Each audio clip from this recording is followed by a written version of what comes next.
Manch mahal, Beb. Nagsimula ang lahat sa asar. Pikunan pero ang lahat ay nauwi rin sa pag-ibigan. Maraming pagsubok ang pinagdadaanan. May mga tampuhan, hindi pagkakaintindihan, hindi pansinan, pero ang lahat ng ito ay naayos din. At pagmamahalan pa din ang nagwawagi sa huli. Ngayon na mag-iisang dibdib na tayo, pinapangako ko na mamahalin ka araw-araw, dadamayan ka sa bawat sandali at iingatan habang buhay. Magiging mapagpasensya at maunawain, sa ganun pa man ay mapagtibay pa ang ating samahan at pag-iibigan. Julia, aking mahal, ang buhay ko, nais kong sabihin na mahal ko.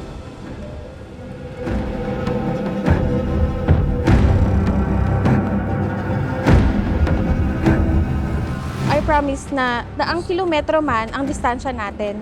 Kahit 10 araw lang tayo magkita sa loob ng isang buwan, kahit ilang milestone pa ang i-celebrate natin nang magkahiwalay, lagi akong nasa likod mo to cheer you on and to keep on choosing you and us every day.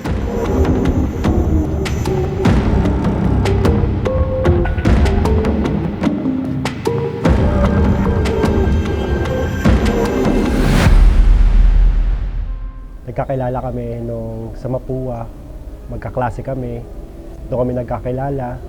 Tapos, unang impression ko sa kanya, medyo makulit talaga siya, maingay. Simula yung asaran sa amin dalawa, hanggang sa nagka-developan.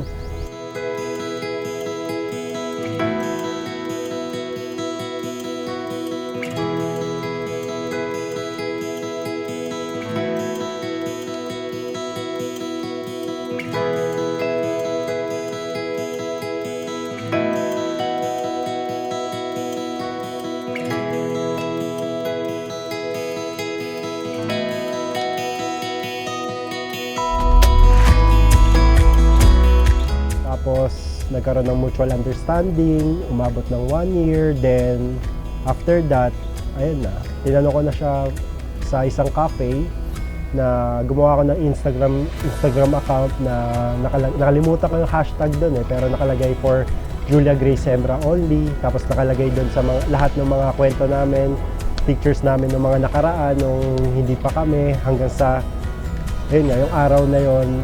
Doon ko tinanong kung pwede ko ba siya maging girlfriend. So, ayun, sinagot niya ako. Tapos, after 10 years, nag-propose na ako sa kanya sa Vietnam.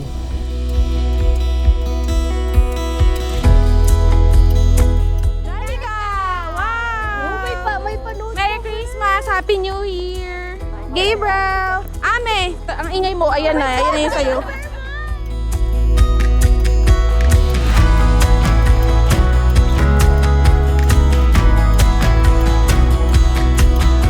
Caring nga siya, yun talaga yung pinaka nagustuhan ko sa kanya.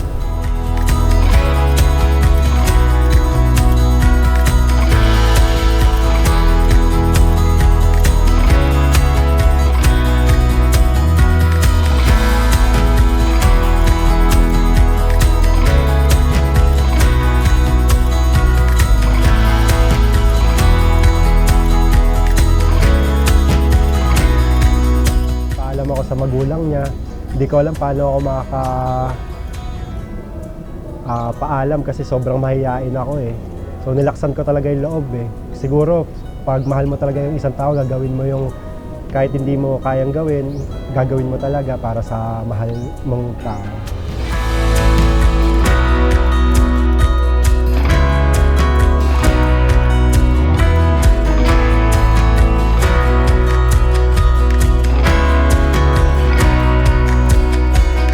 Balikan natin ang simula.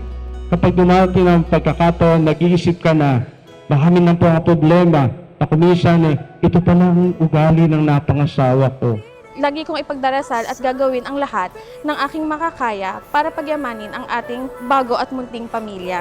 Ayun, sobrang caring niya, thoughtful, hindi ka niya pababayaan, lagi niyang iniisipin yung kalagayan mo, tapos jolly, yun, sobrang jolly.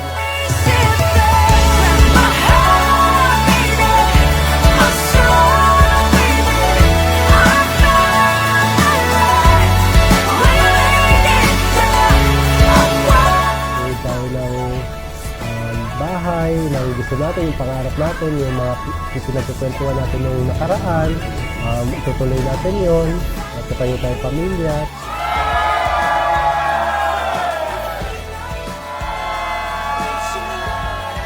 Pangako sa'yo na magiging mabuting asawa ko, alagaan kita, hindi kita I babayaan. love you. Cheers to a lifetime of love and happiness with you. Love, Julia. Mahal na mahal kita.